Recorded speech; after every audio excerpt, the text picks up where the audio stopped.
Hello future doctors. देखो, हम लोग जो चैप्टर पढ़ रहे हैं बायोलॉजिकल क्लासिफिकेशन, उसका इंट्रो पार्ट हम लोग पहली वीडियो में कर चुके हैं। हमने वहाँ पे पढ़ा था कि जो आर.एस. व्हिटेकर हैं, उन्होंने किंगडम्स को 5 में क्लासिफाई किया है। उन 5 में से 3 किंगडम आपको इसी चैप्टर में ब्रीफली पढ़ने हैं, और जो लास्ट के 2 किंगडम हैं, एनिमेलिया और प्लांटी वाला, वो आपको जो है पर्टिकुलर चैप्टर दे रखा है अलग अलग, तो वो बहुत ब्रीफली आपको अलग चैप्टर्स में पढ़ना है। तो इस वाले वीडियो में हम लोग पहले kingdom, that is kingdom monera की बात करने जा रहे हैं। तो चलो पढ़ते हैं। देखो, पहली लाइन क्या दी है, bacteria are the sole members of the kingdom Monera.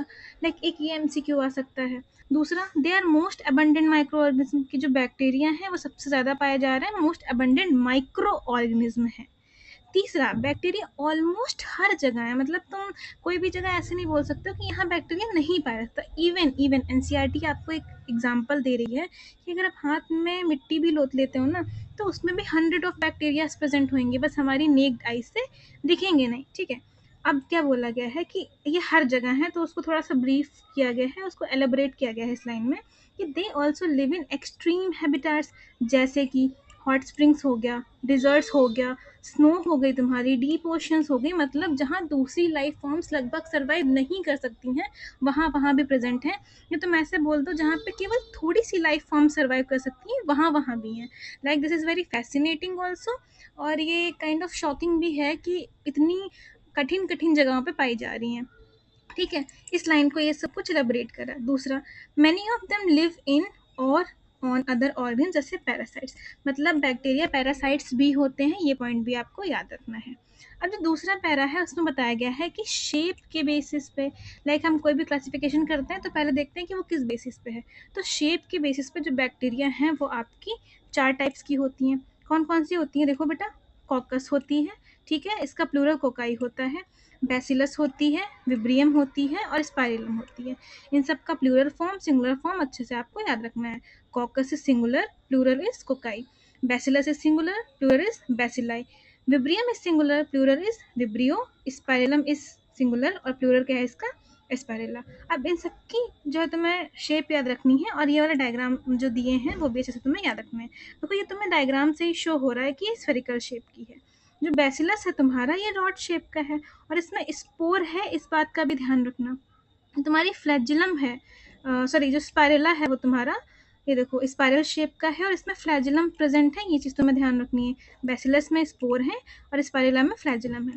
तो तुम्हारी विब्रियम है वो कॉमा शेप्ड है, ये चीज़ थोड़ी सी ध्यान रखनी है।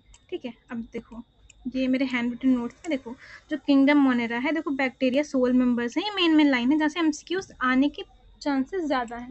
ठीक है, अब देखो, ये मोस्ट अबंडेंट माइक्रो ऑर्गेनिज्म है, ये भी इंपॉर्टेंट है। लाइक आ सकता है कि कौन से ऐसे माइक्रो ऑर्गेनिज्म है जो मोस्ट अबंडेंट है, तो आंसर क्या आ जाएगा, बैक्टीरिया आ जाएगा।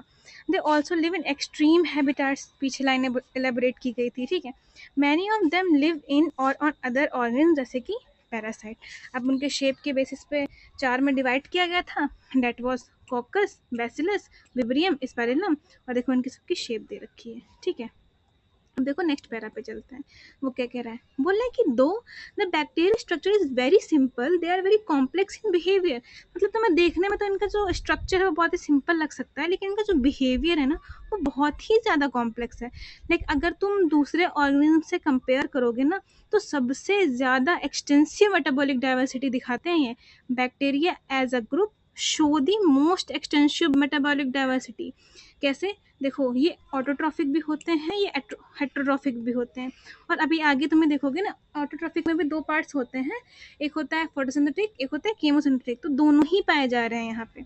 सम of the bacteria are autotrophic. Autotrophic का मतलब क्या होता है कि खुद से अपना खाना बना रहे हैं, किससे, ये चीज़ याद रखना, फ्रॉम इनऑर्गेनिक सबस्ट्रेट्स। ये वर्ड यहाँ पे मैंने किससे बन रहा है बेटा, इनऑर्गेनिक सबस्ट्रेट से बन रहा है। ठीक है, अब देखो, दे मे बी फोटोसिंथेटिक, ऑटोट्रॉफिक और कीमोसिंथेटिक, मतलब ये ऑटोट्रॉफ्स के ही 2 पार्ट्स में आएगा, एक फोटोसिंथेटिक आएगा, एक कीमोसिंथेटिक आएगा, तो ये भी हो सकता है और ये भी हो सकता है। अब पाए तो ये ऑटोट्रॉफिक भी जा रहा है, हेटरोट्रॉफिक, लेकिन जो हेटरोट्रॉफिक है ना, उसकी जो मेजॉरिटी में ज़्यादा कौन, मतलब ज़्यादा में कौन है, हेटरोट्रॉफिक ज़्यादा है। The vast majority of bacteria are heterotrophs, जैसे यानी कि वो डिपेंड कर रहे हैं ऑन ऑर्गेनिज्म और on dead organic matter for food. ठीक है, अच्छा, जब डेड ऑर्गेनिज्म पे करते हैं डिपेंड तो उसको सैप्रोफिटिक बोलते हैं, और जब किसी लिविंग पे करते हैं डिपेंड तो उसको पैरासाइट बोलते हैं। तो पहले आपका दे रखा था कि ये पैरासाइट भी पाए जा रहे हैं, अब यहाँ पे आपका डेड ऑर्गेनिक मैटर बोल रहे हैं, यानी कि ये सैप्रोफिटिक भी है, मतलब सारे ही लगभग टाइप यहाँ पे पाए जा रहे हैं, इसीलिए बोला गया मोस्ट एक्सटेंसिव मेटाबॉलिक डाइवर्सिटी। अब तुम्हारे बैक्टीरिया होते हैं ना, ये दो टाइप के क्लासीफाई हैं अकॉर्डिंग टू योर एनसीईआरटी। क्या? एक आर्की बैक्टीरिया हो गया, एक यू बैक्टीरिया हो गया। अब देखो मैं तुम्हें बताती हूँ, चलते हैं आर्की बैक्टीरिया पे। देखो, these bacteria are special since they live in some of the most harsh habitats। जैसे कि अब यहाँ पे बताया गया है कि अगर इस जगह पाए जा रहे हैं तो इसका नाम ये होएगा, इस जगह पाए जा रहे हैं तो ये नाम होएगा। ये लाइन भी इंपॉर्टेंट है, ये पैरा भी इंपॉर्टेंट है। देखो, अगर वो सॉल्टी एरियाज में पाए जा रहे हैं तो उसे हम लोग हेलोफाइल्स बोल रहे हैं, अगर वो हॉट स्प्रिंग्स में पाए जा रहे हैं तो उसे हम लोग थर्मोएसिडोफाइल्स बोल रहे हैं, अगर वो मार्शी एरियाज में पाए जा रहे हैं तो मेथेनोजेंस बोल रहे हैं। ये 3 चीज़ें हैं। क्या क्या है? पहला आएगा अगर सॉल्टी एरियाज में है तो हेलोफाइल्स है। दूसरा आएगा अगर हॉट स्प्रिंग्स गर्म टेम्परेचर तो उससे में आ जाता है थर्मोएसिडोफाइल्स है, अगर वो हॉट स्प्रिंग्स में पाए जा रहे हैं। ठीक है, थर्मोएसिडोफाइल्स है। और अगर वो बहुत मार्शी एरियाज में पाए जा रहे हैं तो हम लोग उसे मिथेनोजेंस बोल रहे हैं। ठीक है, ये 3 याद रखना, ध्यान रखना। अब देखो, जो आर्की बैक्टीरिया है ना बेटा, they differ from other bacteria in having a different cell wall structure. अब ये एमसीक्यू में आता है कि जो आर्की बैक्टीरिया हैं वो दूसरे बैक्टीरिया से अलग कैसे हैं। तो अगर तुम्हारे ऑप्शन में सेल वॉल स्ट्रक्चर ऑप्शन दे रखा है तो वो टिक करोगे, but if in case none of the above भी नहीं है, प्लाज्मा मेम्ब्रेन दे रखा है तो तुम वहाँ पे भी टिक कर सकते हो। लाइक एक क्वेश्चन था, मुझे याद नहीं आ रहा कि कौन से मतलब ईयर का है, बट ऐसा कुछ था किसी एग्जाम में, that's why I have told. And this feature is responsible for their survival in extreme condition. अच्छा, अगर कोई इंसान कुछ अलग कर रहा है तो वो किसी वजह से कर रहा होगा। अब अगर ये एक्सट्रीम कंडीशंस में सर्वाइव कर रहे हैं तो इनके पास ऐसा कोई फीचर होएगा, और वो फीचर क्या है?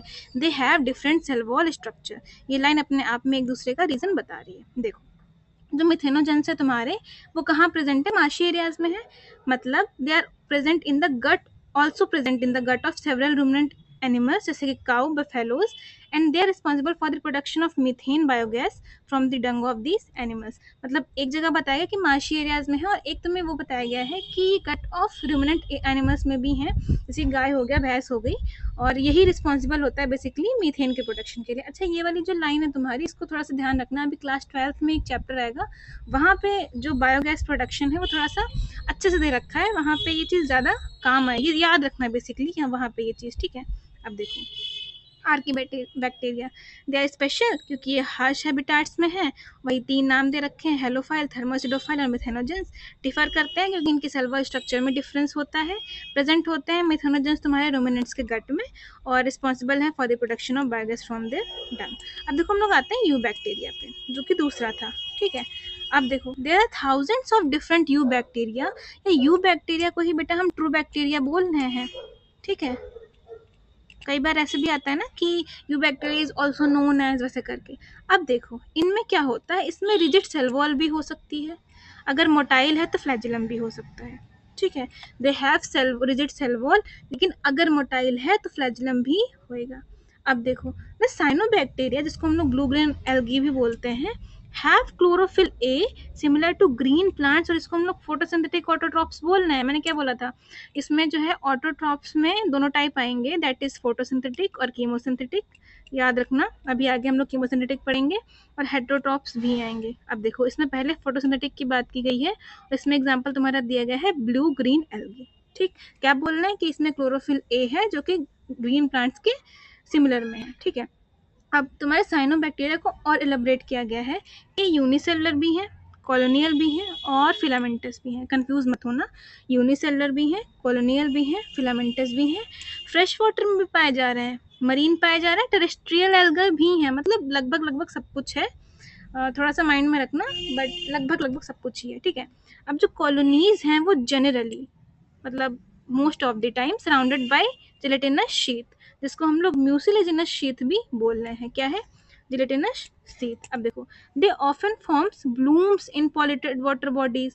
ये अब ये आ सकता है कि कौन है जो ब्लूम फॉर्म कर रहा है, तो वहाँ पे तुम्हारा आंसर साइनोबैक्टीरिया चला जाएगा। अब इसमें से कुछ ऑर्गेनिज्म क्या कर रहे हैं, वो एटमॉस्फेरिक नाइट्रोजन भी फिक्स कर रहे हैं। किसमें से, अभी हम लोग फोटोसिंथेटिक बैक्टीरिया की ही बात पढ़ रहे हैं। इसमें क्या हो रहा है, कुछ ऑर्गेनिज्म जो है और एटमॉस्फेरिक नाइट्रोजन को फिक्स कर रहे हैं, और वो जो सेल्स हैं जिसमें फिक्स कर रहे हैं उनको हम लोग हेट्रोसाइट्स बोल रहे हैं। और इसका एग्जाम्पल क्या है, नॉस्टॉक एंड एनाबेना। एक मिनट ऊपर चलो, मैं तुम्हें और अच्छे से बताती हूँ। ये देखो, ऑटोट्रॉफिक है, दो पार्ट में है, फोटोसिंथेटिक और कीमोसिंथेटिक। पहले तुम्हें बताएगा साइनोबैक्टीरिया के बारे में, तो उसमें सब कुछ बताएगा, क्लोरोफिल ए है, ग्रीन फ्लैट्स के सिमिलर है, यूनिसेलुलर है, कॉलोनियल है, फिलामेंटस है, ठीक है, ये सब बताया गया है। और इसी में तुम्हें ये बोला गया है कि जो फोटोसिंथेटिक बैक्टीरिया है ऑटोट्रॉफिक का पार्ट, उसमें से कुछ जो है वो फिक्स करती है nitrogen in the specialised cell, जिसको हम लोग हेट्रोसिस्ट बोल रहे हैं। और इसका एग्जाम्पल क्या दे रखा है, नॉस्टॉक और एनाबेना, ये एग्जाम्पल याद रखना। अब हम लोग पढ़ेंगे हेट्रोट्रॉफिक बैक्टीरिया के, सॉरी फोटोसिंथेटिक में दो थे ना, फोटोसिंथेटिक और कीमोसिंथेटिक, तो हम लोगों ने फोटोसिंथेटिक खत्म कर लिया, हम लोग कीमोसिंथेटिक पढ़ेंगे, ठीक है। कीमोसिंथेटिक ऑटोट्रॉफ बैक्टीरिया जो होते हैं वो क्या करते हैं, वो इनऑर्गेनिक सब्सटेंस को ऑक्सीडाइज करते हैं। और इनऑर्गेनिक सब्सटेंस कैसे, जैसे नाइट्रेट्स हो गया, नाइट्राइट्स हो गया, अमोनिया हो गया, और उसे यूज करते हैं एनर्जी प्रोडक्शन के लिए, energy for their ATP production. अभी जो पहले लाइन आई थी वहां पे था कि they make the food from inorganic substance, तो बेसिकली वो लाइन स्पेसिफिकली किसके लिए है, कीमोसिंथेटिक ऑटोट्रॉफिक बैक्टीरिया के लिए है, कि ये इनऑर्गेनिक सब्सटेंस को ऑक्सीडाइज कर रहे हैं। अब उसमें एग्जांपल दे रखा है जैसे कि नाइट्रेट्स, नाइट्राइट्स, अमोनिया, और उसका यूज कर रहे हैं for releasing of ATP production, ठीक है। अब देखो, ये जो कीमोसिंथेटिक बैक्टीरिया है तुम्हारे, they play a great role in recycling nutrients. Nutrients को रिसाइकिल करने में किसका हाथ है, कीमोसिंथेटिक ऑटोट्रॉफिक बैक्टीरिया का हाथ है। एटमॉस्फेरिक नाइट्रोजन को फिक्स करने में किसका हाथ है, फोटोसिंथेटिक ऑटोट्रॉफिक बैक्टीरिया का हाथ है। ये चीज़ें अपने दिमाग में थोड़ा सा अलग रखना, कंफ्यूज मत होना। और न्यूट्रिएंट्स कौन से रिसाइकिल कर रहे हैं, उसमें भी एग्जांपल दे रखा है तुम्हारा, नाइट्रोजन हो गया, फॉस्फोरस हो गया, आयरन हो गया, सल्फर हो गया, यही चार तुम्हारे दे रखे हैं, ठीक है। अब देखो ये वाला एग्जांपल देखना, ये नॉस्टॉक का है, ये किसमें का है, फोटोसिंथेटिक ऑटोट्रॉफिक बैक्टीरिया का है ये, ठीक है। फिलामेंटस दे रखी है इस वाले डायग्राम में, तुम्हें स्पेसिफिकली बताया गया कि फिलामेंटस फॉर्म है। तो ये जो सेल्स हैं जो नाइट्रोजन फिक्सिंग कर रही थी वो हेट्रोसिस्ट है, और ये म्यूसिलेजिनस सीड जिसको हम लोग वहाँ पे क्या बोल रहे थे, गिलेटिनस शीट बोल रहे थे, वो यहाँ पे डिफाइन है। अब देखो, एक पार्ट तो हो गया बैक्टीरिया का, डेट वाज ऑटोट्रॉफिक। दूसरा पार्ट क्या है, हेट्रोट्रॉफिक। अब जो हेट्रोट्रॉफिक है ना तुम्हारे, they are most abundant in nature, मतलब जितने भी दो टाइप हुए तुम्हारे, ऑटोट्रॉफिक, हेट्रोट्रॉफिक। ऑटोट्रॉफिक में तुमने क्या पढ़ा, फोटोसिंथेटिक, केमोसिंथेटिक। लेकिन ऑटोट्रॉफिक और हेट्रोट्रॉफिक में से अगर बोला जाए कि ज़्यादा कौन पाए जा रहे हैं, तो वो हेट्रोट्रॉफिक है। हेट्रोट्रॉफिक आर मोस्ट अबंडेंट, और अगर इनमें से भी बात की जाए ना, तो होता है सैप्रोफिटिक ज़्यादा पाए जाते हैं। The majority are important decomposers. अब देखो इस हेट्रोट्रॉफिक वाले पोर्शन में इम्पॉर्टेंट क्या है, many of them have a significant impact on human affairs. They are helpful in making curd from milk, production of antibiotics. ये जो यूज़ है ये बहुत इंपॉर्टेंट है। जो तुम्हारा दही बनता है दूध से, वहाँ पर भी हेट्रोट्रॉफिक बैक्टीरिया का यूज़ होता है। जो एंटीबायोटिक्स का प्रोडक्शन होता है वहाँ पर भी हेट्रोट्रॉफिक बैक्टीरिया का यूज़ आ रहा है।